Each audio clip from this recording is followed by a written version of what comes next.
आप सभी का हमारे चैनल में स्वागत है। और आज का जो मैंने टॉपिक लिया है वो लिया है रीवैल्यूएशन अकाउंट, या जिसे हम profit and loss adjustment account भी कह सकते हैं।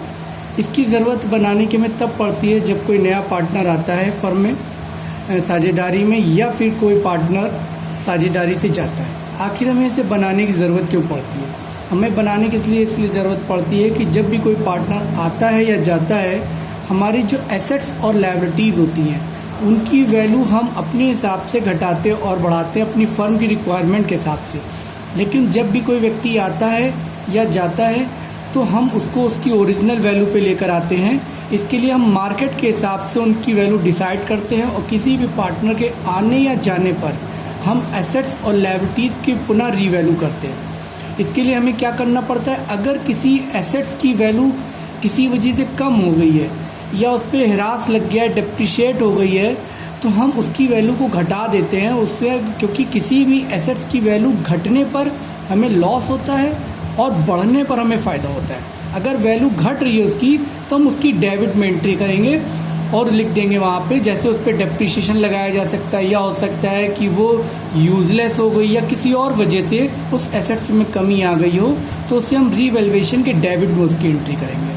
इसके विपरीत अगर उस एसेट्स में किसी प्रकार से बढ़ोतरी हो गई, या हो सकता है उस पर हमने कि पास्ट में कभी डिप्रिशिएशन ज़्यादा कर दिया और मार्केट में उस एसेट्स की वैल्यू ज़्यादा है, तो हम उसको रीवैल्यू करके उस एसेट्स की वैल्यू बढ़ाते हैं। ऐसे में हम उसकी क्रेडिट में एंट्री करेंगे और जितनी वैल्यू बढ़ गई है उसको यहाँ पर दिखा देंगे। उसी तरह बहुत बार क्या होता है कि जिन लोगों से हमें पैसा लेना होता है, जिनको हमने उधार माल बेचा है, बहुत बार हम अपने व्यापार के हिसाब से उस पर रिजर्व बनाते हैं। कि बहुत बार ऐसा होता है कुछ लोग हमें पैसा नहीं देते, किस वजह से नहीं देते हैं? हो सकता है वो दिवालिया हो गए, हो सकता है वो पैसा लेकर भाग गए हों। इस वजह से व्यापार में ये सब होना एक आम बात है।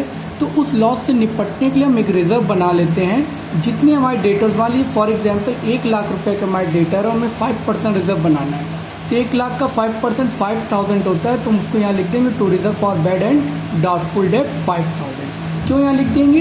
क्योंकि इसके रिजर्व बनाने से हम ये मान लेते हैं कि इतने रुपए का हमें लॉस हो गया है, तो 5000 रुपये का जो हमें लॉस हुआ है उसकी हम डेबिट में एंट्री कर देंगे, क्योंकि इस लॉस से फर्म को लॉस होता है। इसी प्रकार आगे अगर किसी वजह से हमारी कोई लायबिलिटीज बढ़ गई है, मान लिया कि हो सकता है कि कुछ लेनदार थे और जिनको हम बुक में रिकॉर्ड नहीं कर पाए थे, या किसी वजह से हम उनका उच्च नीच या कोई पेमेंट में प्रॉब्लम आ गई थी, तो जब कोई पार्टनर आता है या जाता है तो हमें पता चलता है कि ये पेमेंट हमें देना है, तो ऐसे में वो पेमेंट्स बढ़ गए हैं जिससे फर्म को लॉस हो रहा है।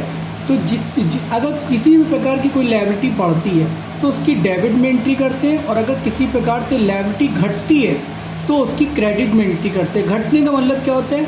मान लीजिए किसी लेनदार ने अपना पेमेंट छोड़ दिया, या जिसको हमें पेमेंट देना है उसकी डेथ हो गई, तो ऐसे में वो पेमेंट हमें देना नहीं पड़ता। तो इस तरह से वो लायबिलिटी हमारी घट जाती है। या कोई केस हम पे चल रहा है और हम सोचते हैं कि वो पेमेंट हमें देना पड़ेगा, लेकिन कोर्ट के डिसीजन के हिसाब से जितना पेमेंट हमने सोचा था उससे हमें कम देना पड़ रहा है। इससे हमारी लायबिलिटी घट रही है। लायबिलिटी घटने पर हमें फ़ायदा होता है, इसलिए उसकी क्रेडिट में एंट्री करेंगे।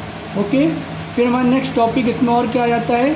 अगर किसी प्रकार से हमारी जो अनरिकॉर्डेड लायबिलिटी, मान लीजिए कि फर्म से हमारा कोई डिस्प्यूट चल रहा है किसी फर्म से और वो मुकदमा जीत जाते हैं, उसके लिए हमने पहले से कोई अरेंजमेंट नहीं किया है, और मान लीजिए कि हमको 10,000 रुपये का पेमेंट करना पड़ेगा, तो ऐसी जो लायबिलिटी है वो अनरिकॉर्डेड लायबिलिटी कहलाएगी। इस पेमेंट की वजह से फर्म को लॉस होगा, इसलिए हम इसको डेबिट में एंट्री करेंगे। इसी प्रकार से हो सकता है कि कुछ एसेट्स ऐसी हों जिन पर डेप्रिशिएशन लगा के उनकी वैल्यू 0 हो गई है और वो किताबों में नहीं दिखाई दे रही, लेकिन हकीकत में अब भी वो फर्म में यूज़ हो रही हैं। तो हम उनको जब रीवैल्यू करते हैं तो हम उनको किताबों में लाने के लिए उनकी जो वैल्यू होगी मार्केट के हिसाब से उसको रिकॉर्ड करेंगे, और इससे फर्म को फ़ायदा होता है, इसलिए उसकी क्रेडिट में एंट्री करेंगे।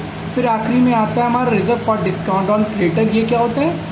बहुत बार जिस तरह से हम लोगों को पेमेंट देना होता है, तो वो जल्द पेमेंट कलेक्ट करने के लिए हमको डिस्काउंट देते हैं। तो हमें पता है कि इन फ्यूचर हमें इतना डिस्काउंट मिल सकता है, तो उतनी क्रेडिटर जितने हमारे होते हैं उस पर हम एक डिस्काउंट मेंटेन कर लेते हैं, जिससे फर्म को फ़ायदा होता है, इसलिए उसकी हम क्रेडिट में एंट्री करते हैं। अंत में मैं ये आपको बात समझाना चाहूँगा सारांश में, कि अगर किसी भी ऐसी बात होने पे जिससे फर्म को फ़ायदा हो, तो उसकी डेबिट में एंट्री करेंगे, और अगर किसी ऐसी बात से जिससे फर्म को लॉस हो रहा हो उसकी क्रेडिट में एंट्री करेंगे। जैसे एसेट्स की वैल्यू घटने पे फर्म को लॉस होता है, इसलिए उसकी डेबिट में एंट्री की जाती है, और एसेट्स से बढ़ने पे फर्म को फायदा होता है, इसलिए उसकी क्रेडिट में एंट्री की जाती है। रिजर्व बनाने से जो हम डेटर्स पे बनाते हैं उससे हमें नुकसान होता है, इसलिए उसकी डेबिट में एंट्री है। और लायबिलिटीज़ के बढ़ने पर हमें पेमेंट ज़्यादा देना पड़ता है, हमें नुकसान होता है, इसलिए उसकी डेबिट में एंट्री की जाती है। अगर आपको हमारा वीडियो पसंद आया तो इसे लाइक करें और सब्सक्राइब करें। Thank you.